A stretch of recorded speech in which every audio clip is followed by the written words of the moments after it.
Halo teman-teman semua.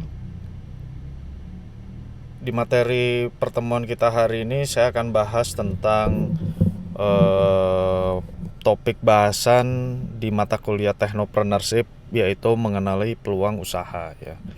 Nah, di pertemuan sebelumnya saya sudah bahas mengenai pengantar dari mata kuliah kita ya. Materi kuliah kita itu belajar tentang apa saja ya, terus gambaran umum mengenai technopreneur itu seperti apa. Sebetulnya kalau bicara teknopreneur ya tidak akan ada habisnya ya, dan sangat banyak sekali sudut pandang dari berbagai macam sisi kehidupan gitu ya. Dan setiap orang pun pasti punya pengalamannya masing-masing, pengetahuannya masing-masing ya. Jadi kalau kita bahas itu terlalu dalam ya cukup menghabiskan waktu lah ya. Nah, makanya di pertemuan kedua saya akan fokus mengenai bagaimana kita mengenali peluang usaha. Ya, jadi kira-kira bisnis apa sih yang bisa kita jalankan? Nah, ini barangkali masih banyak di antara kita yang masih kebingungan. Ya, ada juga yang selama ini kebanyakan ide. Ya, mungkin di antara kalian ada yang tipikal orangnya itu kebanyakan ide. Jadi gampang banget dapat ide itu. Setiap kali lewat ke suatu tempat, wah ini kayaknya bisa jadi peluang usaha. Lalu jalan lagi ke tempat yang berbeda, wah ini bagus juga nih kalau kita jadikan bisnis. Nah, memang ada dua tipe orang ya. Pertama yang memang mudah mendapatkan ide atau inspirasi, dan yang kedua adalah mungkin yang tidak punya ide sama sekali atau blank ya. Sehingga kadang bingung, waduh saya mau mulai usaha apa, bisnis apa. Nah, itu bahasannya bisa berbeda gitu ya. Nah, saya hanya akan bahas lebih dalam ke yang memang tidak punya ide sama sekali. Nah, barangkali kita masuk ke jenis yang seperti ini, atau mayoritas ya, kebanyakan orang saya perhatikan yang memang tidak punya ide atau nggak punya ide sama sekali. Nah, singkatnya kalau memang kalian punya ide, itu juga sebetulnya nggak bagus ya. Memang ada kalanya ide itu ya harus kita tangkap.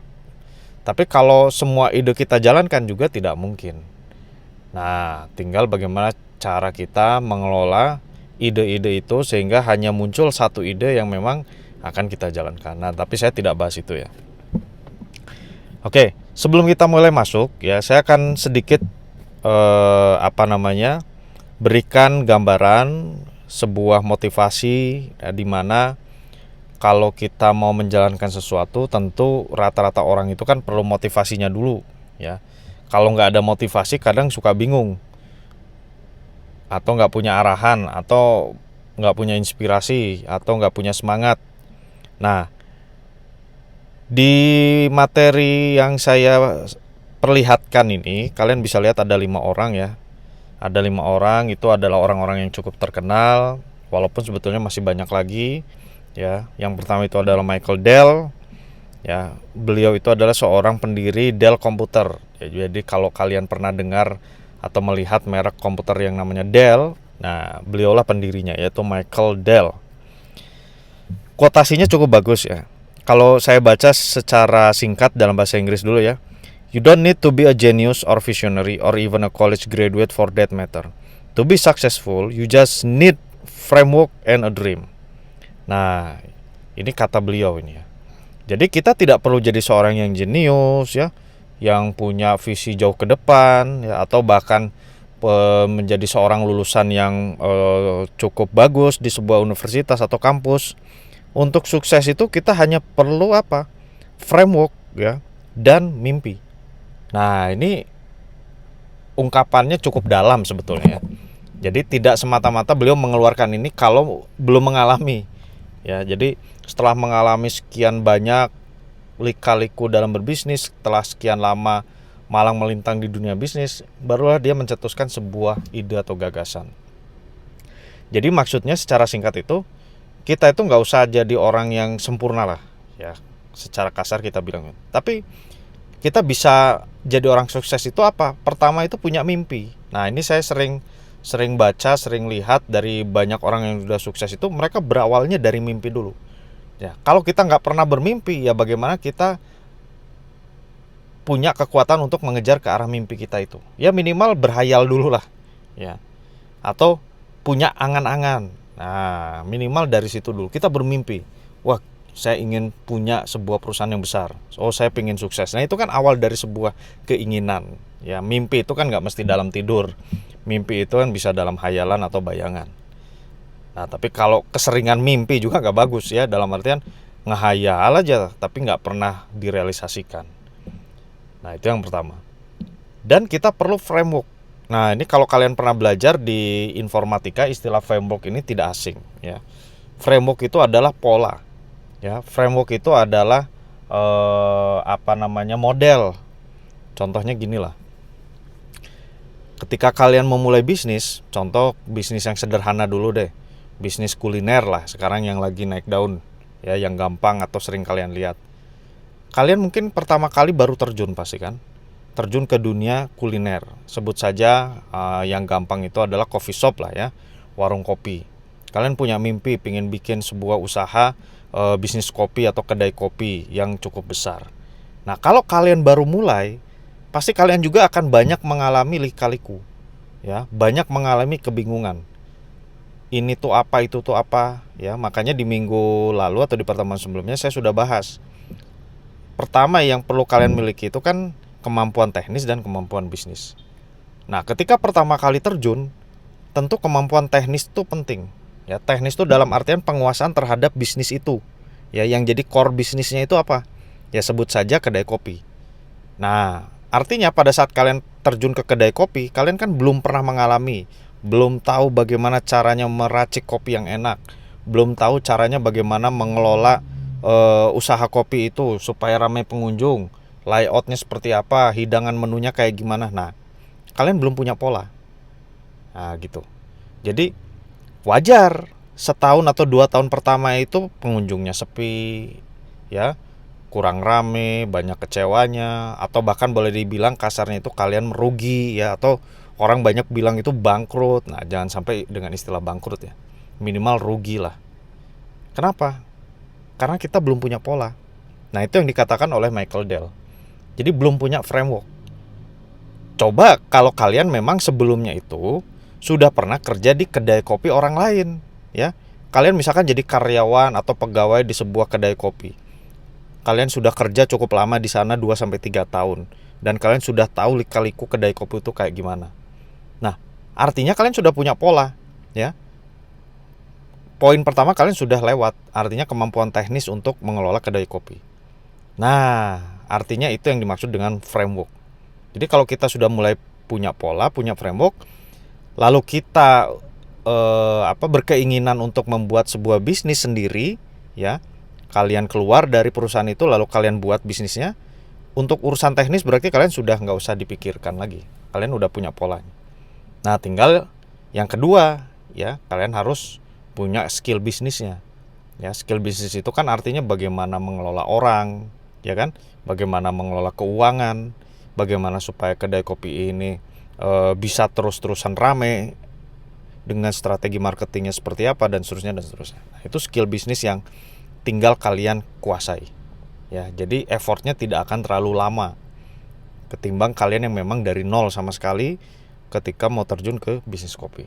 Nah, itu yang barangkali bisa kita ambil atau petik pelajaran dari Michael Dell. Lalu yang kedua ada Walter Disney. Nah, dari namanya saja kalian saya rasa sudah tidak asing ya. Beliau adalah pendiri Walt Disney ya. Nah, apa yang beliau katakan? It's kind of fun to do the impossible. Wah, ini sangat luar biasa. Ya, jadi kalau bahasa Indonesianya itu adalah sangat menyenangkan untuk melakukan hal-hal yang tidak mungkin. Nah, artinya ini kan di luar kebiasaan banyak orang. Ya, ketika orang itu pada umumnya hanya ingin menjalankan hal yang mudah, ya, yang gampang-gampang. Nah, bisa nggak kita melakukan sesuatu yang sulit atau hal yang tidak mungkin? Jadi secara sederhananya itu adalah mencoba hal-hal baru gitu ya, yang orang bilang nggak mungkin kita bisa bikin jadi mungkin. Nah, ini yang sering terjadi dalam dunia bisnis atau usaha. Ya, contoh tadi ya, kalian terjun ke dunia industri kopi atau kedai kopi. Mungkin nggak sedikit kalian itu dicemooh oleh teman. Wah, ngapain sih bikin kedai kopi? Saya lihat sekarang udah mulai banyak kedai kopi itu yang bangkrut ya, sepi pengunjung. Nah, Itu kan bagi kebanyakan orang itu tidak mungkin, ya, impossible. Justru kalian sebagai entrepreneur harus punya jiwa entrepreneur. Nah, jiwa entrepreneur itu adalah jiwa yang salah satunya dimiliki oleh Walter Disney itu, ya. Mencoba sesuatu yang orang lain anggap nggak mungkin. Nah, itu, ya, itu tantangannya. Nah, dan kalian harus punya keberanian ke arah sana, ya, punya keinginan ke arah sana. Nah, jadi kalau kalian sudah atau sering mendengar orang bilang nggak mungkin dan dalam hati kalian itu merasa yakin, ya udah jalankan, ya. Makanya saya bilang usaha itu atau bisnis itu di mana-mana semua pada awalnya kita kerjakan sendiri. Karena sulit ya nyari orang yang memang satu visi, satu tujuan dengan kita. Tapi alangkah lebih baik kalau memang ada partner, ya kalian nggak jalan sendiri. Misalkan ada sahabat, ada teman dekat, dia support kita, ya support Anda. Dia akan ikut apa yang Anda bilang. Nah, itu akan lebih baik daripada Anda jalan sendiri. Terus kalian bilang bahwa saya pengen punya kedai kopi, terus teman kalian bilang bagus, oke deh saya dukung atau ikut. Nah, itu lebih bagus lagi, ya, karena punya visi yang sama dan itu jauh lebih cepat, ya, mencapai ke tujuan. Nah, oke, itu pelajaran yang bisa kita ambil dari Walter Disney. Yang ketiga adalah Michael Bloomberg. Ya, Michael Bloomberg ini mungkin asing sekali bagi kita, ya. Beliau itu adalah pendiri sebuah perusahaan Bloomberg yang cukup terkenal di dunia para konglomerat, ya. Saya juga nggak terlalu hafal banget ya beliau itu, tapi kita bisa ambil pelajaran dari kata-kata mutiaranya, ya. Kata-kata motivasinya itu adalah life is too short to spend your time avoiding failure.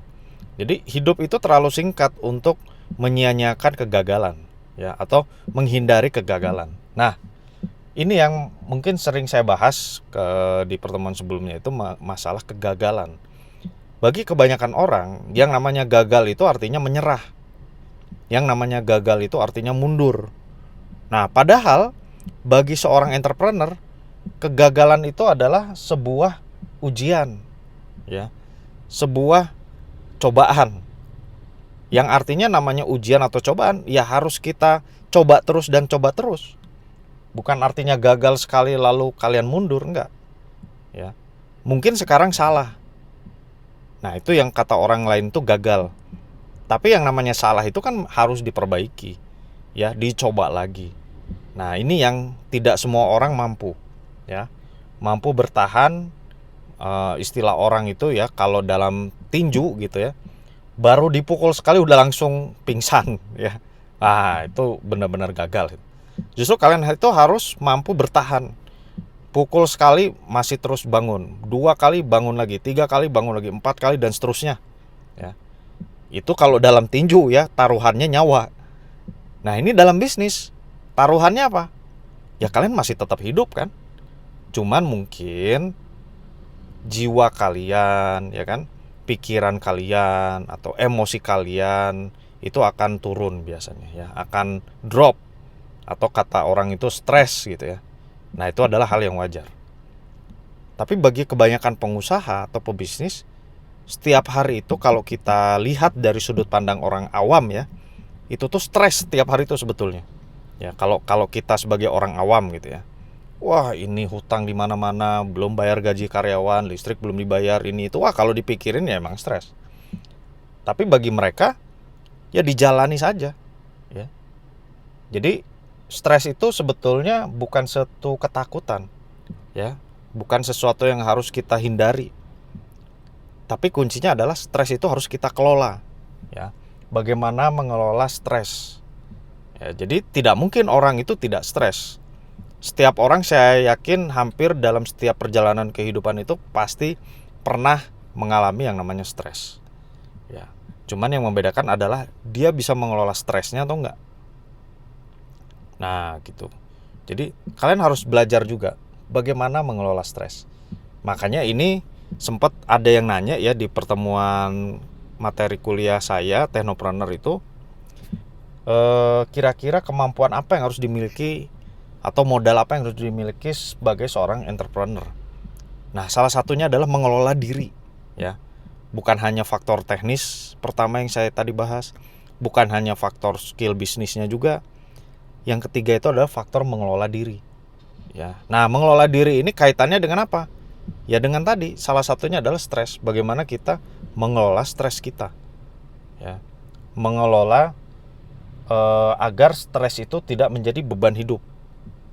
Nah, itu ada caranya. Ya, caranya tentu dengan berlatih ya. Kalau kalian tidak pernah mengalami stres, gimana caranya mengelola stres? Kalau kalian selalu menghindari stres, bagaimana tahu cara mengelola stres? Jadi hadapi saja stres itu. Terus kalian pikirkan dengan tenang, ya kan? Makanya kita harus sering yang namanya itu adalah bermeditasi lah bahasa sederhananya ya. Kita harus sering meditasi, kita harus sering merenung setiap malam itu, menenangkan pikiran. Ya, yang membuat diri kita stres itu sebetulnya salah satunya adalah menumpuk-numpuk permasalahan di kepala kita. Ya. Jadi yang namanya masalah atau problem itu selalu ditumpuk. Nanti aja gampang. Oh ini akhirnya kan ya bikin stres. Makanya kita juga harus mulai terbiasa membuat sebuah namanya catatan atau jurnal ya. Membuat tulisan-tulisan singkat sehingga beban pikiran kepala kita itu tidak akan terlalu jenuh. Ya, itu ada caranya. Oke, saya lanjutkan dulu ke Jack Ma. Nah, Jack Ma ini adalah mungkin kalian sering dengar ya, Alibaba. Nah, beliau itu adalah pendirinya. Beliau mengatakan bahwa never give up. Today is hard, tomorrow will be worse, but the day after tomorrow will be sunshine. Jadi jangan pernah menyerah. Nah, kata-kata jangan pernah menyerah ini sudah sering kali kita dengar di berbagai macam situasi, di berbagai macam acara atau dimanapun itu selalu kita dengar jangan pernah menyerah. Tapi kan tidak semudah itu, ya. Memang nggak mudah, tapi nggak sulit. Nah gitu. Jadi beliau mengatakan bahwa hari ini mungkin sulit, ya. Besok menyeramkan, ya. Jadi nggak ada enaknya istilahnya gitu ya. Sekarang susah, besok nggak tahu, mungkin bisa lebih susah. Nah, tapi the day after tomorrow, barangkali esok lusa, ya, akan muncul sinar matahari, akan muncul secercah cahaya. Jadi suatu hari lah, ya. Jadi suatu hari nanti, apabila kita memang tekun, konsisten, ya, menjalankan usaha yang memang kita inginkan, itu insya Allah akan mendapatkan hasil yang memuaskan. Mungkin tidak hari ini, mungkin tidak besok, tapi suatu hari nanti. Nah, yang namanya suatu hari nanti ini, ya waktunya tidak ada yang bisa menentukan, ya. Tergantung tadi bagaimana kalian itu mampu konsisten, mampu bertahan. Nah, yang terakhir itu dari Howard Schultz, ya. Howard Schultz. Nah, Howard Schultz ini pendiri Starbucks. Nah, Starbucks ini sekarang sudah mulai ramai di mana-mana, ya. Jadi beliau mengatakan sukses is best when it's shared. Jadi sukses itu sangat baik ya apabila dibagikan. Jadi maksudnya kalau bahasa kita itu berbagilah, ya. Sukses itu sangat bagus sekali apabila kita berbagi. Jadi ketika kita sudah mencapai puncak kesuksesan atau kita sudah mendapatkan apa yang kita inginkan, cita-cita kita, ya mulailah berbagi, ya. Supaya apa? Supaya kita tetap sukses dan lebih sukses. Nah, itulah kenapa orang kaya itu makin kaya, ya. Karena ketika dia membuat sebuah usaha atau bisnis, dia mempekerjakan karyawan, ya. Dia menghidupi banyak orang melalui sebuah perusahaannya, melalui sebuah bisnisnya. Bayangkan berapa banyak kepala keluarga yang bisa dia hidupi dari usaha yang dibuat. Nah, jadi kalau kalian ingin jadi pengusaha, itu adalah sebuah ladang amal yang cukup besar, ya. Kalian memberikan lapangan pekerjaan kepada orang banyak. Apalagi kalau jumlahnya bisa ratusan atau bahkan ribuan. Oh, itu Anda akan makin kaya lagi. Karena di sanalah doa-doa orang-orang itu, ya. Bukan doa orang terzolimi, tapi orang-orang yang memang sudah kalian berikan pekerjaan untuk menghidupi anak istrinya. Nah, itu contoh ya. Contoh dari beberapa profil sukses. Nah, sekarang kita lanjutkan. Apa alasan Anda menjadi entrepreneur? Ya. Alasan Anda menjadi entrepreneur. Jadi kalau kita lihat, kebanyakan orang itu kan hanya follower. Ya, dimanapun itu rata-rata kita cuma ngikuti orang. Ramai ke sini ikutan, ramai ke sana ikutan. Ya. Tapi jadi seorang entrepreneur itu tidak semua orang dan bukan bagi semua orang. Ya, kalau semua orang jadi entrepreneur, siapa yang jadi karyawan juga ya. Nah, gitu. Tapi itu kan pilihan, ya. Kalau kita mau memilih jalur yang tidak seperti kebanyakan orang, ya artinya banyak hal yang harus kalian persiapkan. Ya, dalam artian tadi, salah satunya siap mental. Ya. Untuk awal mungkin kalian tidak akan mendapatkan gaji yang layak atau bahkan kekurangan uang, hidup apa adanya, makan seadanya. Ya, ketika teman-teman Anda sudah kerja, gajinya sudah mulai besar, punya motor, punya mobil, tapi kalian belum punya apa-apa hanya untuk menghidupi perusahaan kalian, usaha Anda. Ya itulah perjalanannya, ya. Akan tetapi nanti ketika kalian sudah berhasil, itu kurvanya akan melonjak tajam. Sedangkan teman-teman Anda yang masih pekerja, ya segitu-gitunya aja, ya. Segitu-gitunya aja. Artinya sudah dapat itu, mau beli lagi yang lebih nggak bisa. Ya, yang namanya gaji itu seberapa besar sih? Ya, kita bisa hitung. Sebut saja mungkin pertama kalian lulus kuliah mulai dari 2 juta, 3 juta, 5 juta, 10 juta. Ya. Paling gede di Bandung aja itu 15 sampai 20 juta untuk level pegawai. Lebih dari itu sudah levelnya manajer, 20 sampai 30. Lebih dari itu 30 sampai 70 itu sudah direktur. Ya. Udah mentok segitu. Pegawai, ya kan? Memang kalian mau jadi pegawai di beberapa tempat.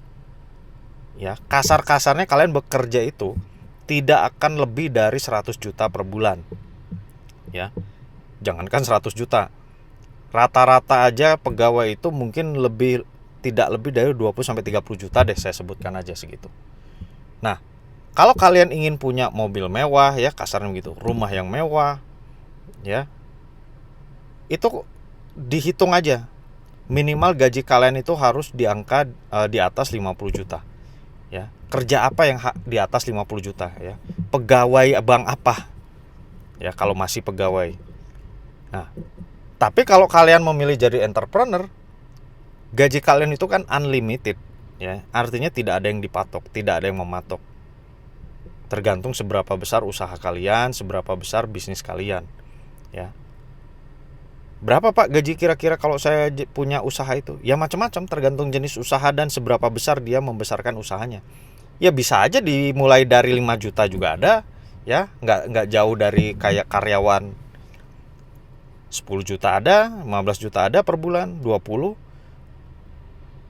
Ada yang sampai 100 juta dari usahanya, 200 juta, 300 juta, 1 miliar, atau bahkan ada yang sebulan bisa sampai 2 sampai 10 miliar per bulan.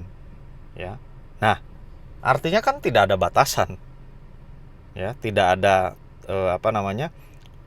ketentuan baku. Tergantung seberapa besar nanti usaha kalian. Nah, itu ya. Jadi untuk menjadi seorang entrepreneur itu memang nggak mudah, ya. Tapi bukan hal yang sulit. Nah, dengan kalian belajar, ya minimal bisa memperkecil resiko. Jadi mempelajari terlebih dahulu medan pertempuran, gitu ya. Oke. Nah, terus entrepreneurship is about creating a new business where one didn't exist before.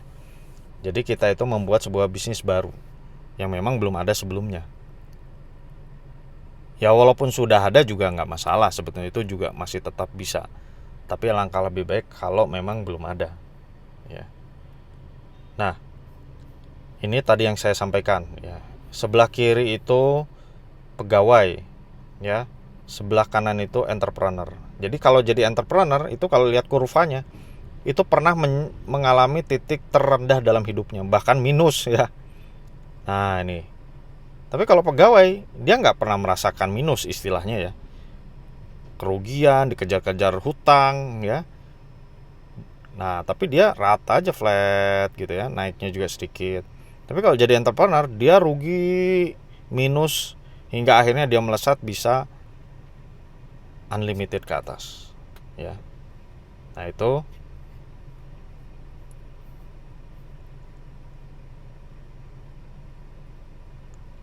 Nah terus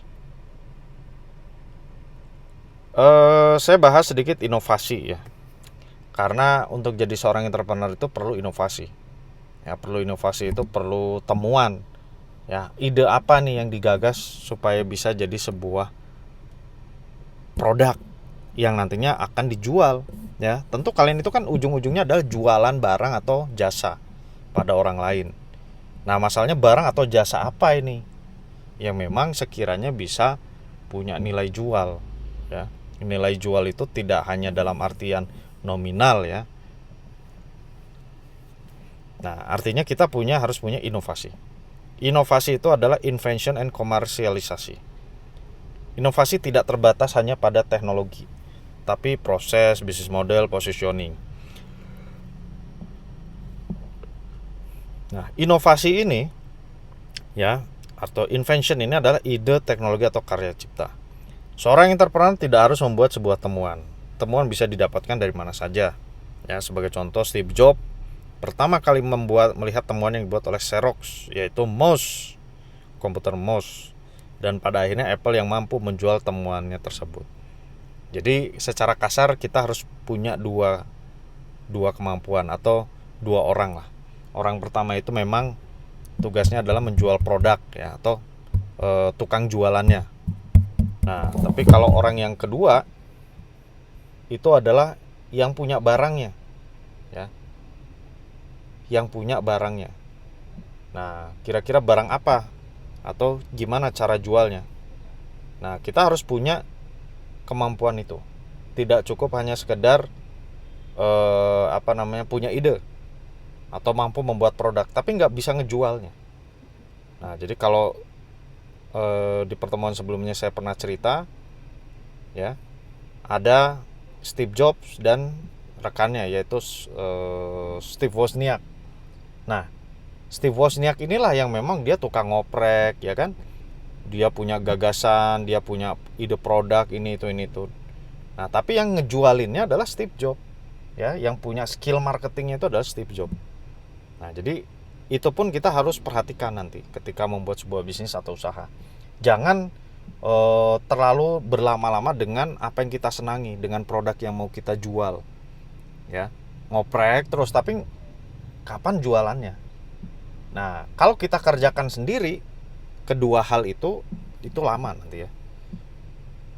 Tapi alangkah lebih baik kalau kita punya partner atau teman yang bisa membantu itu semua ya. Nah oke ya, jadi kalau kita bahas tentang sebuah peluang usaha atau bisnis ya, itu nanti kita bisa berangkat dari banyak aspek ya. Kalian mau jual apa, produk apa yang mau dijual, itu banyak pilihan ya. Apakah barang itu mau kita buat sendiri atau kita beli barang orang lain lalu kita jual ulang ya. Nah itu pun bisa.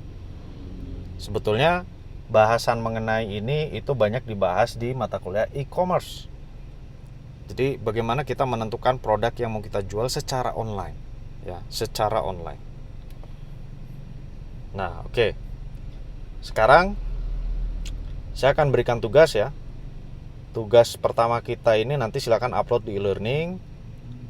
Tulis ide bisnis kalian ya, dalam bentuk uraian atau narasi singkat minimal 1 halaman ya. 1 halaman itu kalau di Word ya 1 halaman Word lah ya, karena kita nggak tulis tangan ya. Silakan kalian ketik, uraikan dengan bahasa kalian sendiri, tidak ada format apapun, bebas ya, mau bentuknya cerita, ngedongeng juga nggak apa-apa ya. Minimal kalian utarakan Apa yang jadi mimpi kalian? Oh, saya pengen punya usaha ini dengan jumlah karyawan sekian. Nanti perusahaan saya itu ada di kota ini, produknya ini, dijualnya ke sini, harganya segini. Ah, itu terserah kalian. Ya. Karena kita akan mulai belajar bermimpi dulu. Ya, ngayal dulu. Jadi kalau kalian ingin punya sesuatu, itu minimal ditulis dulu. Ya. Tidak cukup hanya sekedar diangan-angan. Kalau diangan-angan itu nggak akan jadi apa-apa. Alangkah lebih bagus kalau kita tempel, kalau kita print, kita tulis, kita gambar besar di dalam kamar, ya kita lihat setiap hari, itu menjadi sebuah kekuatan. Ya, oke, itu dulu mungkin mata kuliah kita hari ini ya. Jangan lupa dikerjakan tugasnya, nanti saya akan sediakan di e-learning. Terima kasih. Assalamualaikum warahmatullahi wabarakatuh.